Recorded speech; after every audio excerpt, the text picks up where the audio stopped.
Welcome back. Ada satu film Indonesia yang menarik buat ditonton. Film ini udah menangin 12 piala FFI tahun 2021 loh. Judulnya Penyalin Cahaya atau dalam bahasa Inggrisnya itu Photocopier. Menceritakan seorang mahasiswa baru jalur beasiswa bernama Suryani. Selain pintar, Sur ini aktif juga di UKM. Dia masuk ke UKM Teater Matahari. Dia itu kayak magang gitu lah ya, part time jadi admin yang promoin lewat web gitu. Sur hidup dari keluarga yang sederhana, papa mamanya punya warteg. Dan papanya itu rada-rada overprotective. Suatu hari tim teaternya menang lomba. Suryani diajakin pesta perayaan oleh Rama, sang sutradara teater yang tajir melintir. Dengan iming-iming mau dikasih kerjaan tambahan oleh bokapnya. Di pesta itu Sur teler abis sampai nggak inget apa-apa. Keesokan hari dia bangun-bangun udah kayak orang linglung gitu, tanpa ganti baju pula. Dia datang ke tempat perpanjangan beasiswa. Hari apesnya Sur, beasiswanya dibatalin karena ternyata foto-foto Sur pas lagi teler semalam tengah viral di medsos. Suryani posting foto-foto dia pas teler pakai akun sosmed pribadinya. Sur kaget banget, dia nggak ngerasa upload tuh foto, tapi gimana juga dia kagak nyata apa-apa. Terus lagi si babehnya itu nyalah-nyalahin Sur karena mabok dan beasiswanya hilang. Sur kabur dari rumah dan nebeng di tempatnya Amin, tukang fotokopi, temennya dia dari kecil.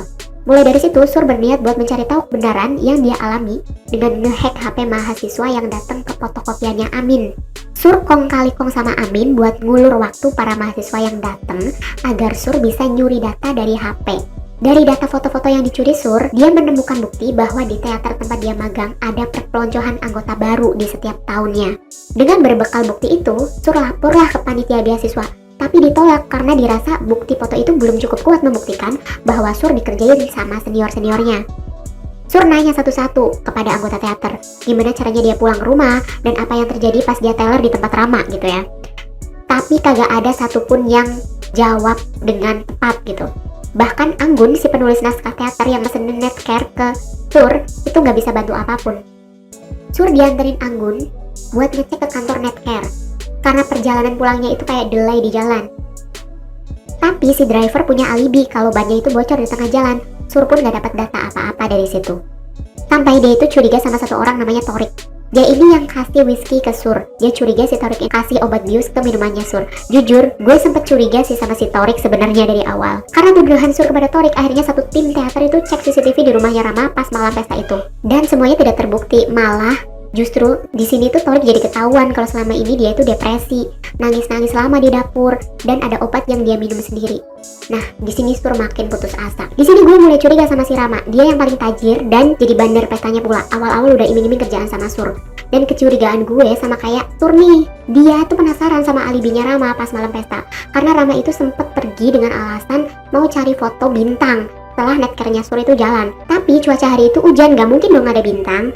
Pas banget menguatkan kecurigaannya Sur nih. Dia minta satu salinan foto milik Rama yang mau dijadiin properti drama. Dengan berbekal editing Lightroom, apaan dah tuh lah pokoknya yang diedit-edit sama si Sur lah ini. Dimaksimalin brightness-nya, fotonya dicerahin gitu lah ya. Sampai kelihatan tuh foto bukan foto bintang tapi foto badan orang. Oh my god nih ya kan, ada foto tato punggung cewek, ada tato pentil, ada tangan bekas jahitan, dan yang pasti ada foto punggung Sur juga. Aduh, deg-degan gue juga ikut gemes. Si Brekele satu ini pastilah biang kerok kecabulan terselubung. Itu foto-foto semuanya dibikin clipping sama Sur. Keesokan harinya dibawalah ke Dewan Kode Etik.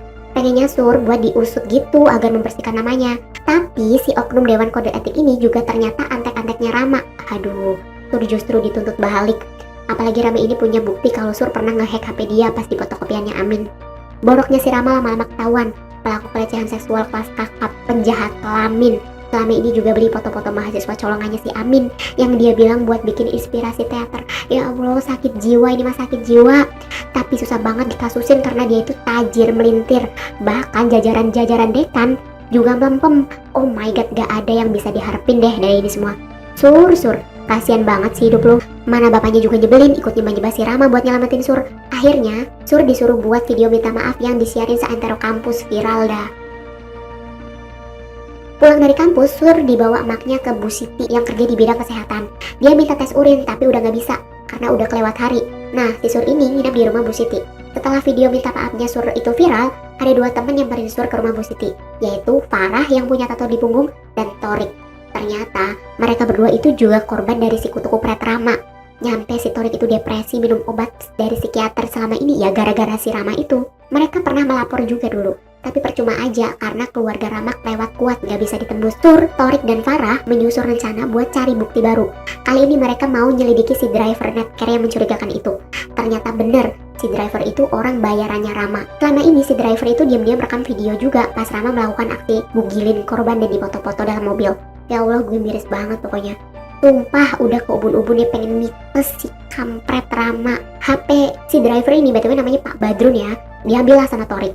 Dan Pak Badrun ini dibawa ke Bu Siti karena ditoyor Torik sampai tepar. Pas mereka bertiga menyusun rencana berikutnya, tiba-tiba Rama dan antek-anteknya datang dong ke rumah Bu Siti dengan nyamar jadi tukang fogging gratis. Anjing ya. Emang udah sakit jiwa nih orang. Mana sambil joget-joget lagi, sumpah gue sih udah pengen muntah, pengen noyer mukanya Rama. HP-nya Pak Badrun itu dibakar sama Rama. Habis sudah bukti yang didapat, Rama lolos lagi. Ih. Di 5 menit terakhir film, babak penentuan mau diapain nih si Rama kutu kupret. Sur dan Farah bawa mesin fotokopiannya si Amin ke rooftop kampus. Mereka berdua udah nothing tulus gitu kayaknya, karena mau lapor polisi juga nggak didengerin padahal mereka korbannya gitu ya kan. Sur dan Farah mulai bikin salinan-salinan bukti-bukti yang tersisa, kayak foto-foto punggung korban, catatan hariannya Farah, histori perjalanan si kutu kupret, si Rama ini. Mereka sebarin tuh salinan-salinan dari rooftop kampus. Otomatis pada baca dong orang-orang yang lewat situ karena disebarin tuh dari atas. Satu persatu, korban dari si kutu kupret Rama ikut datang ke rooftop. Makin lama makin banyak bukti pelecehan seksual yang dilakukan oleh si kutu kupret selama ini. Mereka ikut fotokopi dan nyebarin kertasnya ke seantero kampus. Wah, gue sih puas ya dengan endingnya. Ketika suara korban pelecehan seksual gak didengar, memang jalan satu-satunya ya diviralin ya kan. Yang udah nonton filmnya gimana nih menurut kalian? Bagus gak? Sayang banget nih beberapa hari sebelum tayang di Netflix, salah satu co-writernya malah dilaporin jadi pelaku pelecehan seksual. Waduh. Padahal film ini tuh menang di kategori penulisan naskah asli terbaik loh versi FFI.